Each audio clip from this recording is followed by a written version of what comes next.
के फिजिक्स के क्लास में आप सभी का स्वागत है। मैं इरफान आलम आज आपको बताने वाला हूं क्लास 12 के फिजिक्स के चैप्टर नंबर 3 जिसका नाम है इलेक्ट्रिक करंट का सेकंड टॉपिक जो ड्रिफ्ट वेलोसिटी के नाम से जाना जाता है। अगर आप नीट, जेईई या क्लास 12 के साइंस के स्टूडेंट्स हैं और फिजिक्स के बेसिक कॉन्सेप्ट को डेवलप करना चाहते हैं तो हमारा ये चैनल सब्सक्राइब करना ना भूलें, साथ ही बेल आइकॉन दबा दें ताकि आपको फिजिक्स से संबंधित कोई भी वीडियो अपलोड किया जाए तो आप तक इसका नोटिफिकेशन पहुंच जाए।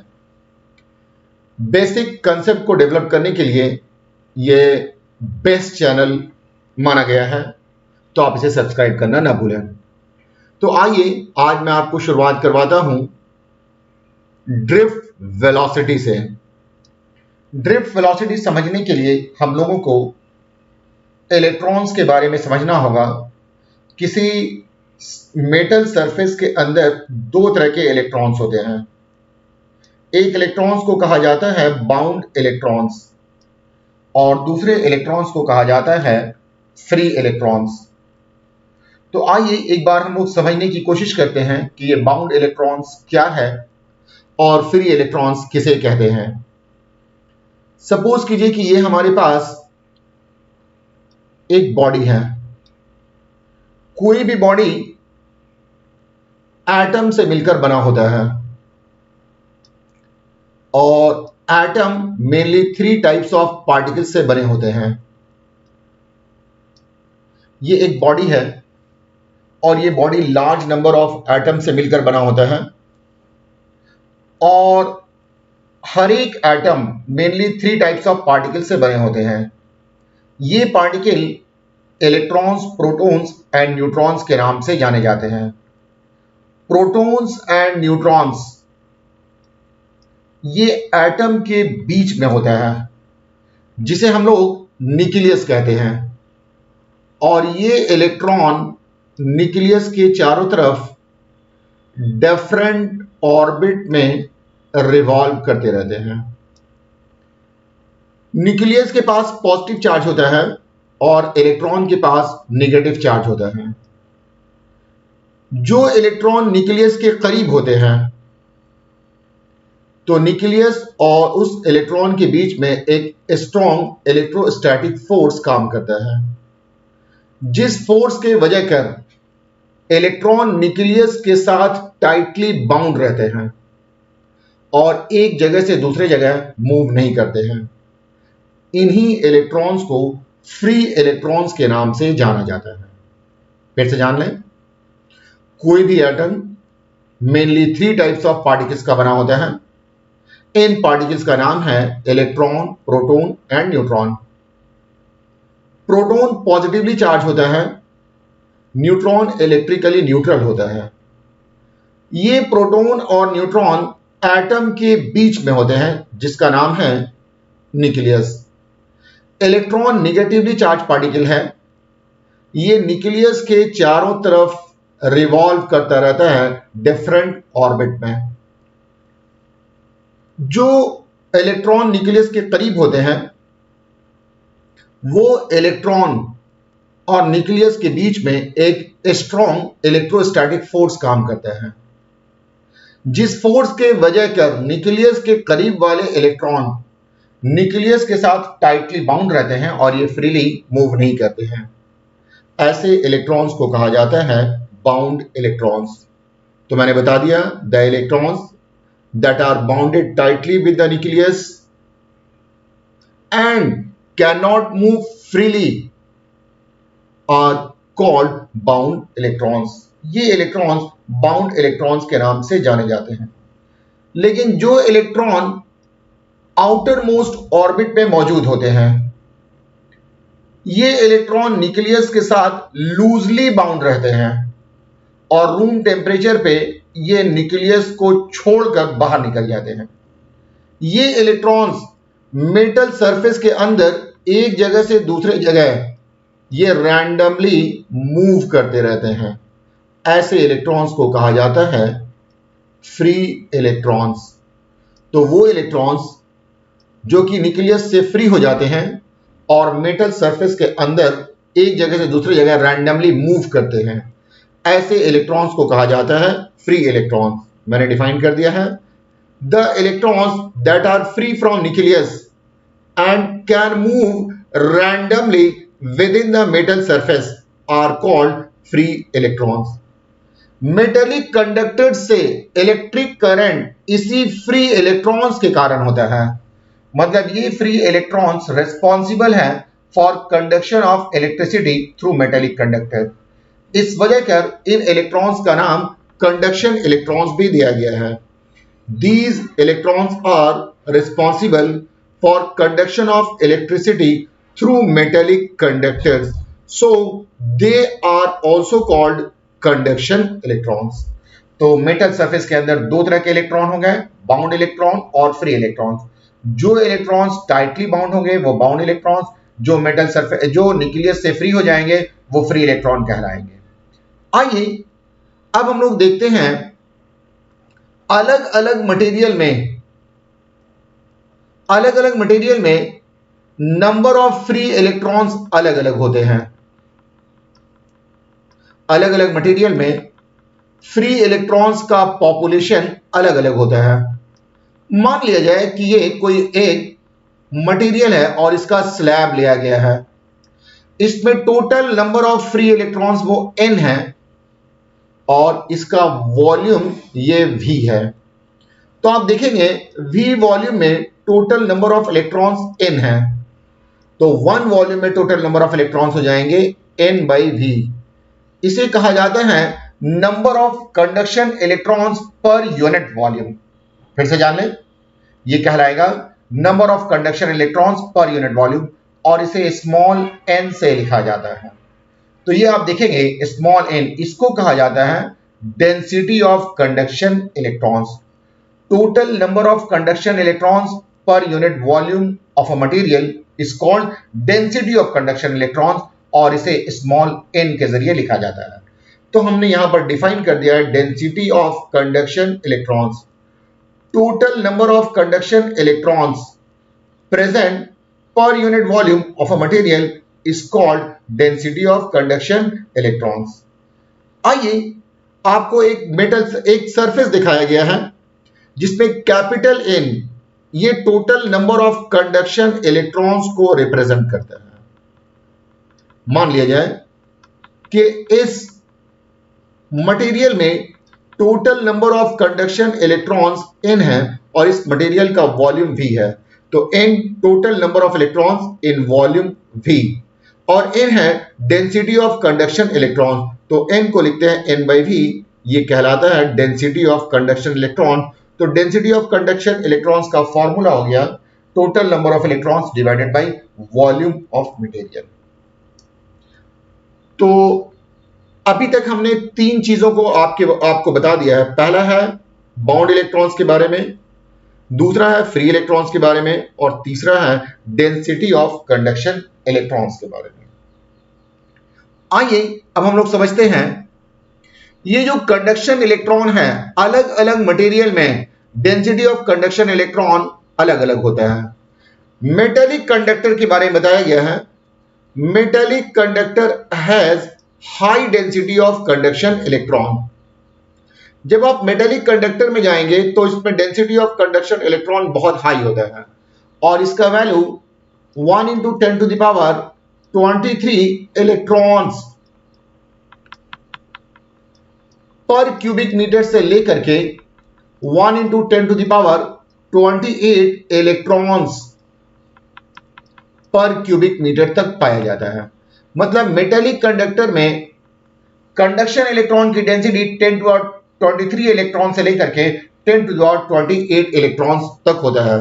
तो metallic conductor has high density of conduction electrons ranging from 10⁻3 electrons to 10⁻28 electrons. अब आप चले आएंगे सेमीकंडक्टर में। जर्मेनियम और सिलिकॉन सेमीकंडक्टर कहलाता है। इसमें moderate density of conduction electrons होता है। अगर आप जर्मेनियम और सिलिकॉन में चले जाएंगे तो कंडक्शन इलेक्ट्रॉन की डेंसिटी 1 × 10⁻12 इलेक्ट्रॉन्स पर क्यूबिक मीटर से लेकर के 1 × 10⁻22 इलेक्ट्रॉन्स पर क्यूबिक मीटर तक पाया जाता है। तो metallic conductor has high density of conduction electron ranging from 10⁻23 electrons per cubic meter to 10⁻28 electrons per cubic meter.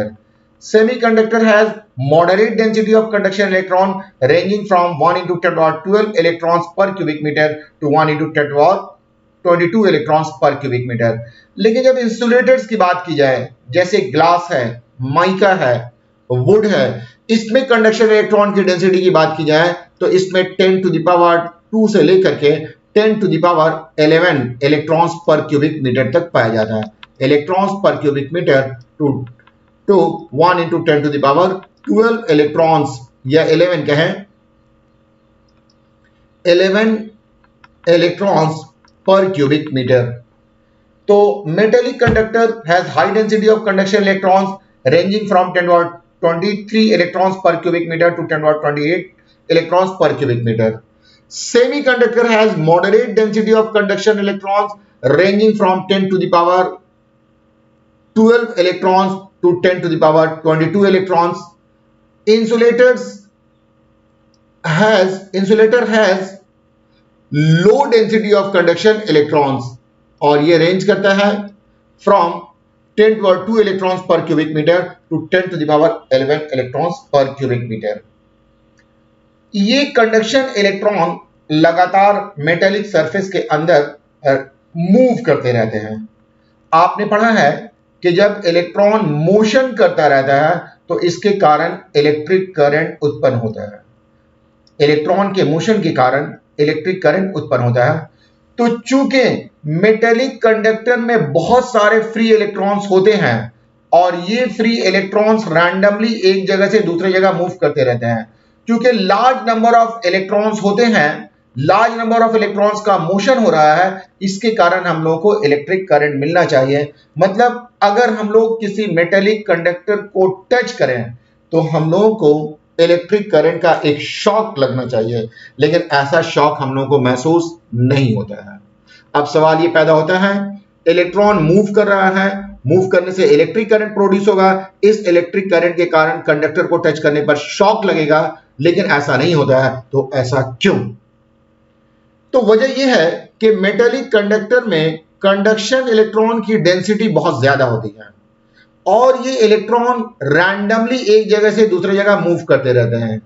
मान लिया जाए कि एक पर्टिकुलर टाइम में किसी गिवन क्रॉस सेक्शनल एरिया से लेफ्ट टू राइट सपोज करें कि ये आपको x नंबर ऑफ इलेक्ट्रॉन्स पास कर रहे हैं।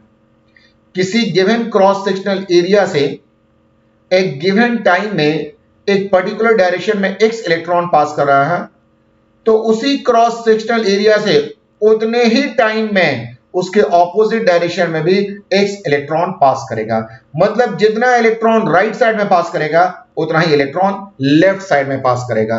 तो राइट साइड में अगर इलेक्ट्रॉन पास करता है तो इसके कारण इलेक्ट्रिक करंट राइट से लेफ्ट की तरफ होगा, और लेफ्ट साइड में इलेक्ट्रॉन पास करता है तो इसके कारण इलेक्ट्रिक करंट, फिर से देख लें, इलेक्ट्रॉन जिधर मूव करता है तो इलेक्ट्रिक करंट उसके ऑपोजिट डायरेक्शन में होता है। अगर लेफ्ट से राइट की तरफ मूव कर रहा है तो इलेक्ट्रिक करंट राइट से लेफ्ट की तरफ होगा। अगर राइट से लेफ्ट की तरफ इलेक्ट्रॉन मूव कर रहा है तो इलेक्ट्रिक करंट लेफ्ट से राइट की तरफ होगा। तो नेट करंट जो है यहां पर जीरो हो जाएगा। मतलब एक डायरेक्शन में जितना करंट मिलेगा उतना ही करंट ऑपोजिट डायरेक्शन में मिलेगा, तो नेट करंट जीरो हो जाता है। यही वजह है कि जब हम लोग इस मेटेलिक कंडक्टर को टच करते हैं तो कोई शॉक नहीं लगता है। इसे मैंने नोट 2 में दिखा दिया है।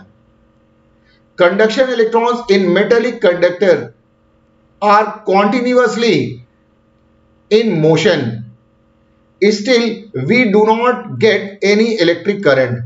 This is because total number of conduction electrons passing through any cross sectional area in a given time in a given direction is equal to total number of conduction electrons passing through same cross sectional area, passing through same cross sectional area in same time but in opposite direction, hence net electric current becomes zero. Net current zero हो जाता है, इसलिए कोई shock नहीं लगता है। आइए, तो हम लोगों ने देख लिया कि बाउंड इलेक्ट्रॉन्स क्या है, फ्री इलेक्ट्रॉन्स क्या है, डेंसिटी ऑफ कंडक्शन इलेक्ट्रॉन्स क्या है, मेटेलिक कंडक्टर में कंडक्शन इलेक्ट्रॉन की डेंसिटी क्या है, सेमी कंडक्टर में कंडक्शन इलेक्ट्रॉन की डेंसिटी क्या है, और इंसुलेटर्स में कंडक्शन इलेक्ट्रॉन की डेंसिटी क्या है, ये समझ गए। फिर हम लोगों ने ये जान लिया कि मेटेलिक कंडक्टर के अंदर कंडक्शन इलेक्ट्रॉन लगातार मोशन करते रहते हैं, उसके बाद भी हम लोगों को कोई करंट नहीं मिलता है, तो करंट नहीं मिलने के पीछे क्या कारण है, ये मैंने आपको बता दिया। नेक्स्ट हम लोग बात करेंगे motion of conduction electron in metallic conductor. हम लोग कंडक्शन इलेक्ट्रॉन का मोशन मेटेलिक कंडक्टर के अंदर दो तरीके से देखेंगे। पहला तरीका है इन एब्सेंस ऑफ इलेक्ट्रिक फील्ड, मतलब कोई इलेक्ट्रिक फील्ड अप्लाई नहीं किया गया है, तब हम लोग जो है इलेक्ट्रॉन का मोशन देखेंगे। Motion of conduction electron in metallic conductor in absence of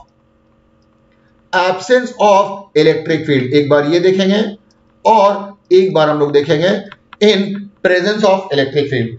तो आइए पहले हम लोग एब्सेंस ऑफ इलेक्ट्रिक फील्ड में कंडक्शन इलेक्ट्रॉन कैसे मूव करता है इसके बारे में जानते हैं। ये हमारे पास एक मेटेलिक रॉड है, ये मेटेलिक रॉड बहुत सारे एटम से मिलकर बना होता है। जब किसी एटम से कोई इलेक्ट्रॉन रिलीज होता है तो वहां पर एक इलेक्ट्रॉन डेफिशिएंट रीजन बन जाता है। सपोज कीजिए कि ये एक एटम है और इस एटम के चारों तरफ इलेक्ट्रॉन रिवॉल्व कर रहे हैं। मान लिया जाए कि यहां ये जो आउटर मोस्ट ऑर्बिट में मौजूद इलेक्ट्रॉन है ये यहां से निकल गया है। जब कोई इलेक्ट्रॉन आउटर मोस्ट ऑर्बिट से निकल जाते हैं तो उस एटम के पास इलेक्ट्रॉन की कमी हो जाती है, इसके कारण एक पॉजिटिव चार्ज डेवलप हो जाता है। तो जब यहां से कोई इलेक्ट्रॉन निकलेगा तो यहां से एक पॉजिटिवली चार्ज रीजन डेवलप हो जाएगा। इस पॉजिटिवली चार्ज रीजन को पॉजिटिव आयोनिक कोर के नाम से जाना जाता है, पॉजिटिव आयोनिक कोर। तो इस तरह से किसी भी कंडक्टर के अंदर बहुत सारे इलेक्ट्रॉन्स एटम को छोड़कर बाहर निकल जाते हैं, जिसके कारण large number of positive ionic core होता है। मतलब जितने फ्री इलेक्ट्रॉन्स मिलेंगे उतना ही पॉजिटिव आयोनिक कोर होगा। एक बार फिर से समझ लें, जब किसी एटम से कोई इलेक्ट्रॉन निकल जाता है तो इलेक्ट्रॉन के निकलने से वहां पर एक पॉजिटिवली चार्ज रीजन डेवलप हो जाता है। इस पॉजिटिवली चार्ज रीजन को पॉजिटिव आयोनिक कोर के नाम से जाना जाता है। इलेक्ट्रॉन के पास नेगेटिव चार्ज है और पॉजिटिव आयोनिक कोर के पास पॉजिटिव चार्ज है। तो इलेक्ट्रॉन और पॉजिटिव आयोनिक कोर के बीच में अट्रैक्शन होता है। मान लिया जाए हम लोग इस इलेक्ट्रॉन के मोशन को देखना चाहते हैं, तो ये जो आप देख रहे हैं इसके बगल में ये पॉजिटिव आयोनिक कोर है, ये इस इलेक्ट्रॉन को अपनी तरफ पुल करता है। जैसे जैसे ये इलेक्ट्रॉन पॉजिटिव आयोनिक कोर की तरफ मूव करता है इसकी वेलोसिटी इंक्रीज करती है, और जब ये पॉजिटिव आयोनिक कोर से टकराता है तो इसकी वेलोसिटी 0 हो जाती है। नतीजा यहां पर आकर के ये फ्री इलेक्ट्रॉन्स मोमेंटरली रेस्ट में आ जाते हैं।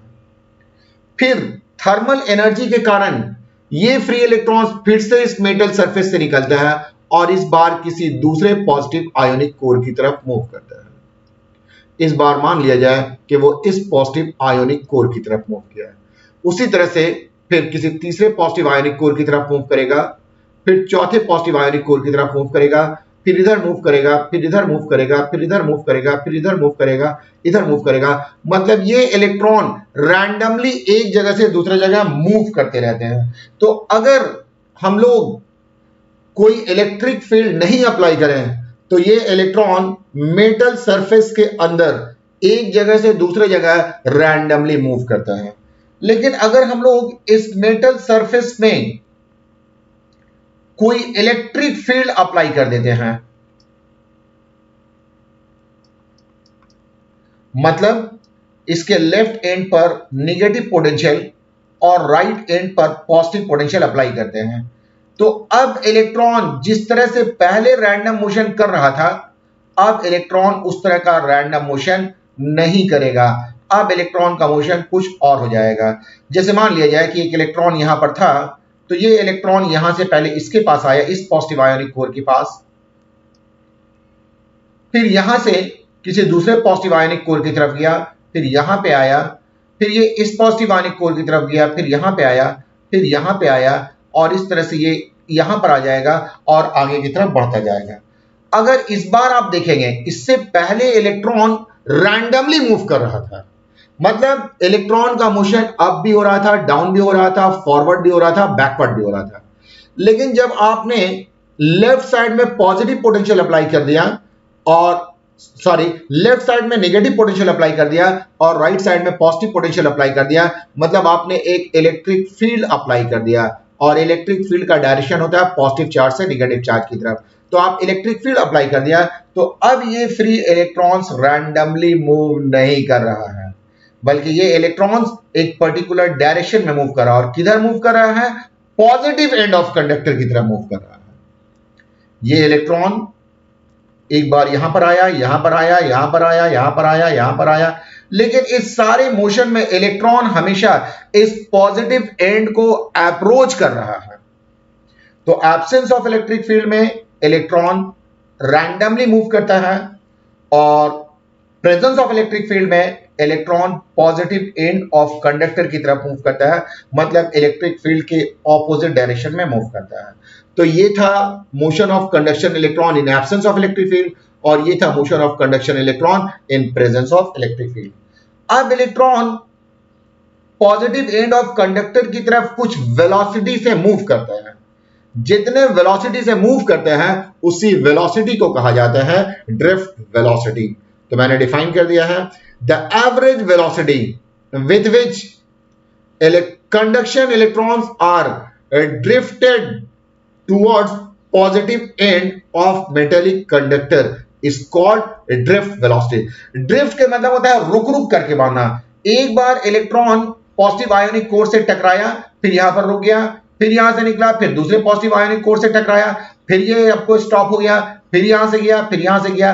अगर किसी बॉडी की वेलोसिटी रुक रुक करके हो, स्टॉप स्टॉप होकर के हो, तो ऐसी वेलोसिटी को कहा जाता है ड्रिफ्ट वेलोसिटी। तो जिस एवरेज वेलोसिटी से electron positive end of conductor की तरफ मूव करता है, इस वेलोसिटी को कहा जाता है drift velocity. The average velocity with which conduction electrons are drifted towards positive end of metallic conductor is called drift velocity. तो एक बार फिर से देख लें, मैंने यहां पर आपको कंडक्शन इलेक्ट्रॉन्स के मोशन के बारे में बताया कि अगर इलेक्ट्रिक फील्ड अप्लाई नहीं करेंगे, तो ये कोई इलेक्ट्रॉन अगर मूव कर रहा है, तो इसका मोशन फॉरवर्ड में भी हो सकता है और इसका मोशन बैकवर्ड में भी हो सकता है। ये इलेक्ट्रॉन इधर भी मूव कर सकता है, ये इलेक्ट्रॉन इधर भी मूव कर सकता है, इधर भी मूव कर सकता है। तो अगर एब्सेंस ऑफ इलेक्ट्रिक फील्ड हो, तो forward direction, backward direction, up और डाउन दोनों तरफ मूव कर सकता है। लेकिन अगर इलेक्ट्रिक फील्ड अप्लाई कर देंगे, तो हमेशा पॉजिटिव एंड ऑफ कंडक्टर की तरफ ही मूव करेगा, और जिस एवरेज वेलोसिटी से मूव करेगा, उस एवरेज वेलोसिटी को कहा जाता है ड्रिफ्ट वेलोसिटी। आइए ड्रिफ्ट वेलोसिटी के बारे में कुछ नोट्स हैं, वो नोट्स समझ लें। क्या लिखा हुआ है? Drift velocity of conduction electron is opposite to the direction of intensity of electric field. आप जिस तरफ इलेक्ट्रिक फील्ड अप्लाई करेंगे,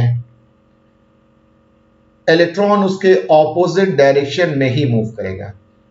दूसरा, drift velocity of conduction electrons is of the order of 10 to the power -4 metre पर second. मतलब किसी electron की drift velocity 10 to the -4 metre पर सेकेंड होती है, किसी की drift velocity 0.2 into 10 to the -4 metre पर सेकेंड होती है, किसी की drift velocity 1.3 into 10 to the -4 metre पर सेकेंड होती है। मतलब ये जो ऑर्डर है वो 10 का सब मल्टीपल होता है, तो इस ऑर्डर में होता है।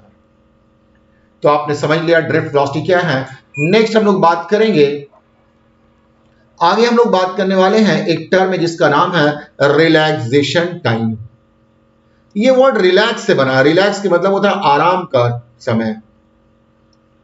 अभी मैंने आपको बताया कि ये मेटेलिक कंडक्टर है और मेटेलिक कंडक्टर के अंदर इलेक्ट्रॉन लगातार मोशन करते रहते हैं और ये इलेक्ट्रॉन अपने मोशन के दौरान मेटल में मौजूद पॉजिटिव आयोनिक कोर से टकराते हैं। मान लिया जाए कि एक कंडक्शन इलेक्ट्रॉन इस पॉजिटिव आयोनिक कोर से टकराया। अब ये इलेक्ट्रॉन इस पॉजिटिव आयोनिक कोर से निकलेगा और उसके बाद दूसरे पॉजिटिव आयोनिक कोर की तरफ जाएगा। तो एक ये कोलिजन हुआ और ये एक दूसरा कोलिजन हुआ, तो ये दो कोलिजन हो गया। इस दो कोलिजन के दौरान जो टाइम होता है, इसी टाइम को कहा जाता है relaxation time. The time interval between two successive collision of conduction electron with positive ionic core of metal is called relaxation time। फिर से सुन लें, the time interval between two successive collision of conduction electron with positive ionic core of metal is called relaxation time। तो ये था आपका drift velocity का first lectures. अगर आपको हमारा ये लेक्चर्स पसंद आया है तो इसे लाइक करना न भूलें और आप अपने फ्रेंड्स के बीच भी ये लेक्चर्स शेयर कर सकते हैं। तो आज के लिए इतना ही है, बाकी बातें हम आपको